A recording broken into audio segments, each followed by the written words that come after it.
വന്നുകൊണ്ടിരിക്കുന്ന മാറ്റത്തിനനുസരിച്ച് കാര്യങ്ങൾ മാറണമല്ലോ. അപ്പം പ്രധാനപ്പെട്ട ഒരു അഭിപ്രായം എന്താണ്? കുട്ടികളെല്ലാം വിദേശത്ത് പോകും. അപ്പോൾ ഞാൻ എൻ്റെ കുട്ടിയോ നിങ്ങളുടെ കുട്ടിയോ വിദേശത്ത് പോകുന്നത് സംബന്ധിച്ചിടത്തോളം ഗവൺമെൻറ് തീരുമാനിച്ചുകൊണ്ട് മാത്രം പോകാതിരിക്കില്ലല്ലോ. വിവരമെല്ലാം കുട്ടികളുടെ വിരൽത്തുമ്പിലാണല്ലോ. കുട്ടിക്കറിയാം ഏത് കോഴ്സിന് പഠിക്കാൻ പോകേണ്ടതെന്ന് അറിയാം. അപ്പോൾ അതുകൊണ്ട് നമ്മുടെ മക്കളും കൊച്ചുമക്കളും നമ്മുടെ അനിയന്മാരും ഒക്കെ ആണെങ്കിൽ അവർ വിദേശത്ത് പോകുന്നതിന് വേണ്ടി പരിശ്രമം നടത്തും.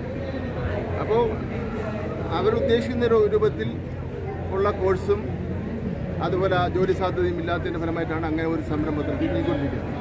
അതിന് പരിഹാരം കാണണം. അത് ഈ വർത്തമാന കാലഘട്ടത്തിൻ്റെ ആവശ്യമനുസരിച്ച് ഒരു പരിഹാരം കാണുക എന്നല്ലാതെ ഒരു നിലപാട് ഏതെങ്കിലും ഒരു കാലഘട്ടത്തിൽ എടുത്തു എന്ന് പറഞ്ഞുകൊണ്ട് ലോകം അവസാനിക്കുന്നവർ ആ നിലപാടിൽ ഉറച്ചു നിൽക്കണമെന്ന് ഒരിടത്തും പറയുന്നില്ല. ഇതിലൊക്കെ മുന്നണിയിൽ മതിയായ ചർച്ച നടത്തിയിട്ടുണ്ടോ? ഞാൻ LDF മുന്നണിയിലില്ല. മിസ്റ്റർ ധനമന്ത്രി ബജറ്റിന് മുൻപ് പ്രഖ്യാപിക്കുന്നതിന് മുൻപ് ഈ വിഷയം താങ്കളുടെ സ്വാഭാവികമായി ആലോചിച്ചിട്ടുണ്ടായിരിക്കുമല്ലോ. ഈ സ്വകാര്യ നിക്ഷേപ വിദ്യാഭ്യാസം, അത് ഉന്നത വിദ്യാഭ്യാസം നമ്മളെ 12 വരെയാണ്.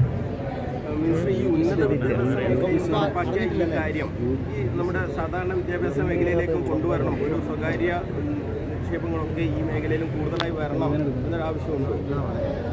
ഇപ്പോൾ ബഡ്ജറ്റിൻ്റെ ഭാഗമായിട്ട് ഉന്നത വിദ്യാഭ്യാസ മേഖല കാര്യമാണ് ബഹുമാനപ്പെട്ട ധനകാര്യം പ്രഖ്യാപിച്ചിട്ടുണ്ട്. മറ്റു കാര്യങ്ങളെ സംബന്ധിച്ചിടത്തോളം നമുക്കിനി ചർച്ച ചെയ്യുന്ന വിഷയം. വിദേശത്തേക്ക് പോകുന്നതെന്ന് പറഞ്ഞാൽ അത് വിദ്യാഭ്യാസം മാത്രമല്ലല്ലോ, തൊഴിൽ സാധ്യത കൂടി കണക്കിലെടുത്താണല്ലോ പോകുന്നത്. അപ്പോൾ ആ സാധ്യത കൂടെ പരിഗണിക്കണ്ടേ?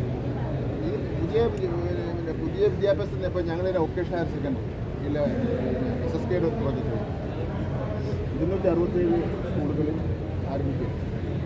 അതൊക്കെ പുതിയ കോഴ്സുകൾ ശനി ഞായറുമാണ് കോഴ്സ് പഠിക്കും. എന്നിട്ട് അവന് പ്ലേസ്മെൻറ്റ് കൊടുക്കും. അപ്പോൾ ഇനിയുള്ള അവസരങ്ങളിൽ നമുക്ക് അത്തരത്തിലുള്ള കാര്യം കൂടി ആലോചിച്ച് മാത്രമേ നമുക്ക് ഈ നമ്മുടെ പ്രതിസന്ധിയെ തരണം ചെയ്ത് പോകാൻ പറ്റും. കാലത്തിനനുസരിച്ചുള്ള നയമാറ്റമാണ് വരുത്തിയിരിക്കുന്നത്. കാലത്തിനനുസരിച്ചുള്ള നയമാറ്റത്തിൽ ഈ ഒരുപാട് മാറിയിട്ടുണ്ട്. ഇപ്പോൾ നിങ്ങളിപ്പോൾ ഓൺലൈനിൽ ഇപ്പം തന്നെ ഓൺലൈനിൽ